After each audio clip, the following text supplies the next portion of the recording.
Hey, what's going on, guys? How we doing? Matt Antonelli here.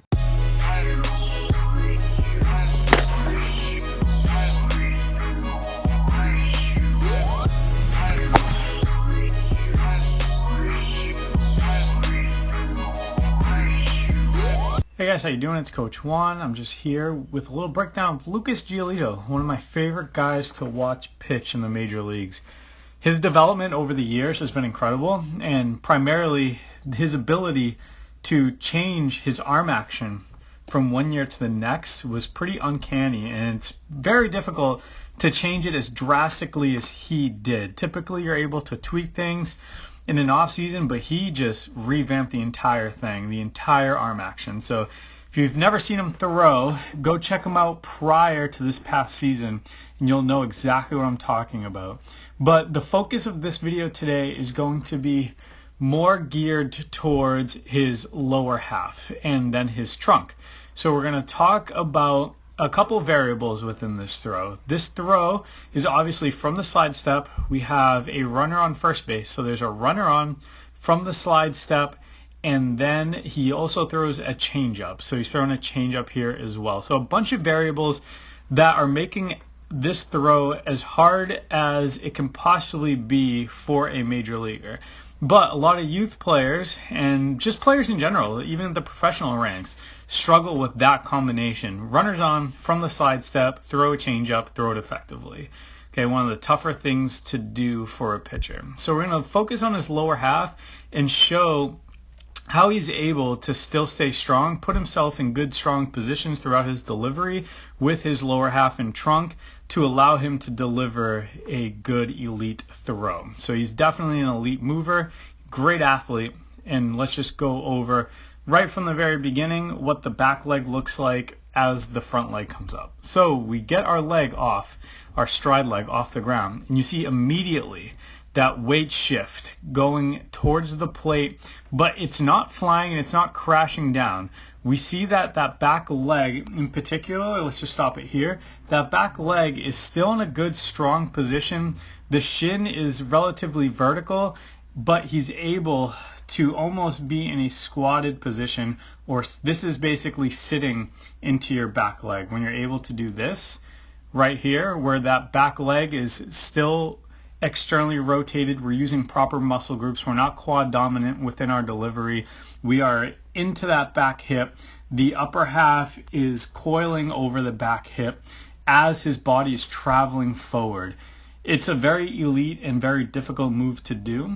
You need very strong hip abductors, and you need to have a very good understanding of what the feeling is to create this move. That's why a lot of athletes will deadlift, and a lot of baseball players will trap bar deadlift in particular, because it allows you to push off the heel more than anything, and you're able to actually feel this move more than any other move within baseball, is the ability to be into your heel, allowing that back foot to be incredibly connected into the rubber. As you see that heel, that back heel isn't budged. That entire foot is into the ground. It's distributed evenly throughout the ground, if anything slightly into the heel, because we have our vertical shin. That back knee is not drifting over the toe. I know it's very difficult to see from this angle, but it's not. So if we continue and travel forward within the delivery, you see how he's able to sustain that position, that like quarter squat position? The hips are back, the shin is vertical, the knee is behind the toe, and he's still sitting into that back hip, and the upper body, the torso, isn't rotating yet, and rotation has not initiated with the upper half. So his upper half is sitting over his back hip for a very, very long time within his stride. So if you look at the stride itself, right, just before that front foot starts and initiates rotation of the body, that back heel is still connected into the ground. That foot is still connected into the ground. And if we stop it about right here, we see that lower half. It's just absolutely incredible. His ability to stay externally rotated, to stay seated into the back hip and feel like he's just into his glutes and into his hamstrings as much as he possibly can, with the torso still, again, coiled over.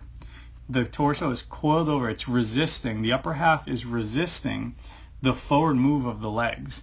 and it's one of the hardest things to accomplish within your delivery, is traveling forward with the upper half staying quiet over the back hip as long as possible until rotation is initiated and sequenced from the bottom on up. Now rotation begins to occur, and you see it starts with the feet, and that front foot starts rotating open just before foot strike. So if we travel this all the way to foot strike, and foot strike is a very good spot to see the pitcher's timing of the lower and upper half, his ability to separate the hips to shoulder, and where his arm slot is within his throwing delivery. So I really like stopping guys at foot strike, because it gives you a very good indication of how he understands his body downhill throughout his stride. So we're still separated. Shoulders are closed and back. Hips are beginning to pop open. The arm is in a very, very strong, good position. Now, one little tidbit that I will talk about the upper half, it's going to be his glove. We see how his glove is tucked, and he is one of the more severe glove tuckers in the major leagues today. But notice where his glove is tucked. It is way on the left side of his body. It's not even close to even the middle of his chest, right? And if you want to tuck your glove, that's exactly where it needs to be. It needs to be on the left side or on the glove side of your torso, not severely into the middle of your chest. And I can go on and on about that, but it essentially, the glove can become the brake pad to your arm. And the closer the glove gets tucked harshly into the middle of your body, in the middle of your sternum, the faster your arm is going to slow down. Okay, so that's one of the biggest reasons, because the shoulders and the hands need to mirror each other throughout rotation, throughout the entire delivery. And in order to do that, the glove needs to be on the glove side. Whether you're a Garrett Cole type guy who allows that glove to really detach from the body, or if you're a Lucas Giolito guy who gets that glove attached to the body. But back to the lower half, and let's travel through rotation to pitch release. And we get to pitch release. Pitch release happens between these two frames, and we see a magnificent forward trunk tilt. And by that, you see how his trunk is forward and pretty darn close to parallel. So you want your torso to basically be neutral spine and as close to parallel to the ground as possible. And this is a byproduct of a number of different things, from proper force production, proper sequencing, and even flexibility. If you have tight hamstrings, glutes, lower back issues, it's going to be really difficult to get to this spot. Okay, so there's a number of different things, and you be very self-aware on why it is that you're not getting to this position. Okay, maybe some of you guys are very upright within your throws, but this is pretty darn elite, this move right here, in this position that he's in at pitch release. And we see that front leg as well beginning to block or stiffen or pistol or straighten out, whichever way you want to phrase it, but that's good energy production. If that leg is able to stiffen out and stay put, you're able to transfer all of your energy all the way up the body and out into the baseball. As we continue here, he continues to rotate and back to the glove. Remember how harshly it was tucked to the body?